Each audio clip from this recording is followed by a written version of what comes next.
Splan Récap, les infos du mois, sélectionnées par la rédaction de Splan, premier média d'investigation en Bretagne.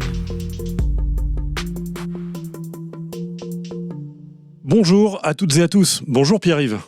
Bonjour Nicolas, bonjour à toutes et à tous. Pierre-Yves Bulto, vous êtes journaliste pour le média associatif Splan, premier média d'investigation indépendant en Bretagne. Et nous nous retrouvons en cette rentrée plutôt agitée pour parler de l'actualité dans notre région vue par Splan au cours du mois d'août et de début septembre 2025. Et en guise de teaser, vous allez l'entendre, vous précisez dans votre infolettre qu'en ce moment, il ne fait pas très bon être syndicaliste ou artiste et porter une parole émancipatrice, que cela soit dans le monde de l'entreprise ou dans l'espace public. Et on commence justement avec ce focus qui revient sur les mésaventures d'un artiste environnementaliste dont une performance a été annulée au Relais Quéruillon, près de Brest, dans le Finistère. Racontez-nous, Pierre-Yves, quel était tout d'abord ce projet artistique prévu dans cette baie de Brest ? Eh bien Nicolas, il s'agissait d'une performance du plasticien Feda Wardak, une œuvre monumentale en bois qui représentait l'équivalent d'un immeuble de 4 étages, une œuvre donc qui devait être installée sur la plage des Sables Rouges sur la commune du Relais-Quéron. Et vous l'avez dit Nicolas, Feda Wardak est un artiste qui questionne ce qu'il appelle les nœuds urbains, ces contradictions entre la mise en place de politiques publiques et leurs conséquences directes sur l'environnement et les personnes qui les subissent. Et avec À hauteur d'eau, le nom de cette structure, le plasticien voulait interroger les questions liées à l'urbanisation et plus précisément les enjeux liés à la montée des eaux en Bretagne. Ce projet s'inscrivait donc dans une logique artistique et citoyenne et il ne venait pas de nulle part ce projet puisque À hauteur d'eau a été imaginé dès 2022 suite à une rencontre entre Feda Wardak et Maïté Rivière, alors directrice du Quartz, la scène nationale de Brest. Emballée par ses œuvres et ses questionnements, la directrice donne même à Feda Wardak une carte blanche artistique. C'est de là qu'est partie toute cette histoire, une histoire qui malheureusement s'est mal terminée pour l'artiste et ses équipes. Oui, parce que tout s'était bien lancé au départ depuis plusieurs mois. Le projet était même soutenu par la mairie du Relais Quéruillon, jusqu'au moment où, plus du tout. Que s'est-il passé réellement, Pierre-Yves ? Bah oui Nicolas, tout était sur de bons rails. On peut même dire que du printemps 2022 jusqu'au début de l'année 2025, tous les partenaires étaient raccords. L'artiste avait commencé à lancer ses équipes sur la construction de l'œuvre. Son producteur avait quasiment réuni la totalité du budget, soit une somme tout de même de 340 000 €. Et puis la mairie, vous l'avez dit, avait validé le lieu jusqu'à envoyer un courrier au cabinet du président de la région Bretagne et du préfet du Finistère pour que Feda Wardak obtienne une AOT, cette autorisation d'occupation temporaire de l'espace public indispensable pour s'installer sur la plage des Sables Rouges. Donc tout était bien lancé jusqu'à ce que l'artiste et son producteur informent leurs partenaires de leur volonté de mettre en place des réunions d'information et de médiation auprès du public. Et c'est à partir de ce moment-là, Nicolas, que la machine s'est grippée. La machine s'est grippée. Qu'est-ce qui explique un tel revirement, justement, Pierre-Yves ? Eh ben, en travaillant sur ce sujet avec Christine Falleron, on s'est rendu compte que plusieurs facteurs n'ont pas aidé. Et d'abord, cette crise interne au Quartz qui a vu valser les directrices au fil des années. Et interrogée sur ce point, l'actuelle directrice de la scène nationale de Brest nous a confirmé qu'après 2 changements de direction en 2 ans, le lien entre l'artiste et la mairie ne se faisait plus suffisamment. Et puis, autre raison, on l'a dit Nicolas, les œuvres de Feda Wardak sont politiques. Elles interrogent des enjeux forts. Ce qui, en off, nous a été confirmé par plusieurs sources, c'est que le maire de la ville a décidé de se représenter aux élections municipales de mars 2026. Et avec cette demande d'information au public, il a sans doute eu des craintes quant à l'installation de cette structure monumentale sur la plage de sa commune. Il a donc invoqué la sacro-sainte idées et arguments du problème de sécurité, ce que récusent Feda Wardak et Antoine Blesson dans notre papier. Et le problème ou les problèmes dans cette histoire, Nicolas, c'est que cette annulation a également provoqué l'arrêt d'un projet de recherche en biologie marine connexe à cette installation. Elle a aussi privé des intermittents de précieuses heures de travail et tout de même, on l'a dit, elle a coûté la bagatelle de 340 000 € d'argent public. Ouais, c'est plus que dommageable. Pour autant, est-ce que ce projet tombe définitivement à l'eau, Pierre-Yves? Eh bien, Nicolas, pour des raisons de confidentialité et pour ne pas nuire aux négociations en cours, je ne peux vous en dire plus, si ce n'est que Feda Wardak est en lien direct avec une autre collectivité bretonne.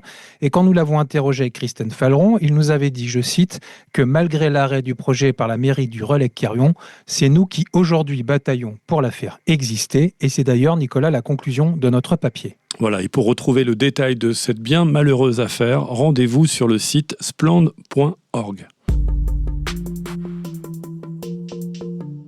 Dans l'actualité de Splan également, au mois d'août, retour sur cette affaire d'harcèlement de syndicalistes dans un centre d'appel près de Vitré en Ille-et-Vilaine. Pierre-Yves, peut-on déjà faire un résumé de cette histoire qui dure depuis plusieurs années déjà ? Eh bien, Nicolas, c'est l'histoire de 3 salariés qui décrivent à notre journaliste Catherine Prigent des années de harcèlement et d'entrave à leur mandat syndical de la part de la direction de Concentrix. Basé à Vitré, ce centre traite les appels téléphoniques de grosses boîtes comme Enidis, la MAF, Fortuneo ou encore Stellantis et Doctolib. Et derrière les chiffres mirifiques de cette filiale d'une multinationale aux 2,42 milliards d'euros, c'est une toute autre réalité que vous pourrez découvrir dans cette enquête. Sur le site de Concentrix Vitré, le taux d'absentéisme s'élève à 19%, soit 38 salariés sur 494 en arrêt maladie depuis plus d'un mois. Un mal-être au travail bien supérieur au taux d'absentéisme dans les entreprises françaises, qui avait été notamment mesuré par l'IFOP en 2019 et qui atteignait les 4,78%. C'est dire que ça ne tourne pas rond à Concentrix, et encore moins quand vous êtes syndicaliste. Et puis, la situation s'aggrave subitement avec des tentatives de suicide et des pressions de plus en plus fortes envers les représentants du personnel. Et on parle là, Nicolas, de 2 tentatives de suicide, 2 tentatives qui ont d'ailleurs été reconnues comme des accidents du travail. On parle aussi de plusieurs procédures prud'homales en cours et de l'attitude, il faut bien le dire, plus que déconcertante de certains élus de Vitré Communauté. Alors que celui que nous avons choisi d'appeler Patrice envoie le 2 février 2024 un premier message d'alerte sur une boucle interne du syndicat Sud Solidaire de Concentrix, et qu'Arthur, un autre de ses collègues, tente de mettre fin à ses jours en avril de la même année, eh bien ce n'est seulement qu'en juin 2025 que les élus de la collectivité réagissent, alors même que la presse locale avait déjà commencé à traiter brièvement du sujet. Et si je parle, Nicolas, d'attitude déconcertante, c'est que cette réaction politique s'est matérialisée par une série de selfies entre Christine Lenabour, la députée Renaissance du coin, Teddy Régnier, le président de l'agglo de Vitré, et Marc Lecointe, directeur de Concentrix Vitré. Des selfies qui ont fait le tour des réseaux et provoqué un véritable tollé. Et face à cette polémique, Christine Lenabour et Teddy Régnier ont fini par rencontrer les syndicalistes, avec pour seule réponse de leur part, et je cite, « Certains ne sont pas à l'aise avec le management et ce qui se passe à Vitré arrive dans plein d'autres entreprises. » Fermez les guillemets. Et où en est-on aujourd'hui, du coup, dans cette affaire, Pierre-Yves ?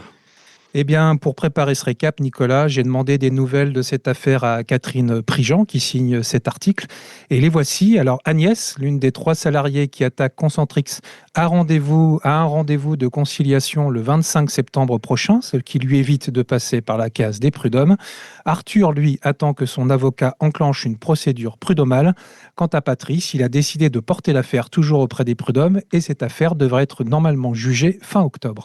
Voilà, et cet article sur cette affaire bien complexe et douloureuse est à retrouver sur le site splend.org. Glaner pour vous quelques autres infos glanées par Splend ces dernières semaines et on commence avec un parfum d'ancien régime autour de l'association Les Plus Belles Fêtes de France. Vous connaissez sûrement Pierre-Édouard Stérin, ce milliardaire qui a décidé de mettre sa fortune au service de l'extrême droite. Eh bien, figurez-vous, Nicolas, que ce dernier a défrayé la chronique en sponsorisant cet été 12 manifestations bretonnes, dont seules les médiévales de Saint-Renan n'ont rien trouvé à redire au sujet de cet argent qui sent fortement le soufre. Botulisme, les oiseaux ne se cachent plus pour mourir.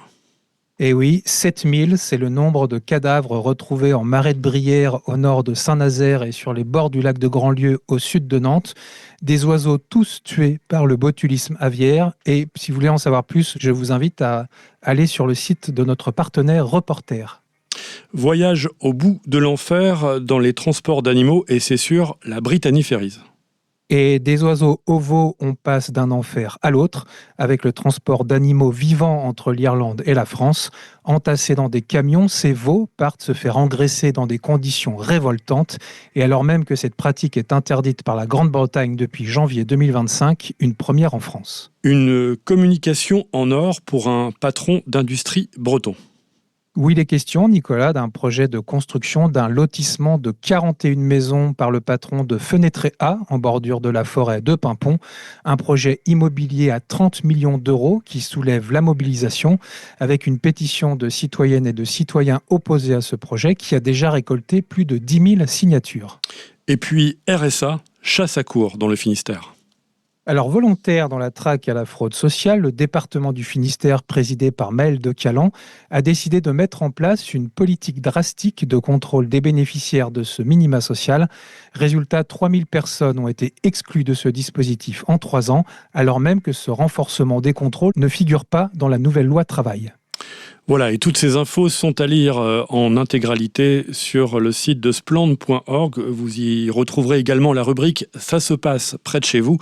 Pour tout savoir sur les différents projets agricoles, industriels, d'urbanisation qui peuvent surgir près de chez vous, en Bretagne. On termine, Pierre-Yves, avec l'agenda de Spland, les rendez-vous à absolument noter dans vos agendas dans les prochaines semaines. Et même dans les prochaines heures, Nicolas, puisque ça commence dès ce vendredi 12 septembre, à l'occasion du 10e anniversaire de la fête du chant à l'assiette, où vous pourrez retrouver un stand de Spland à la basse-cour de Rennes.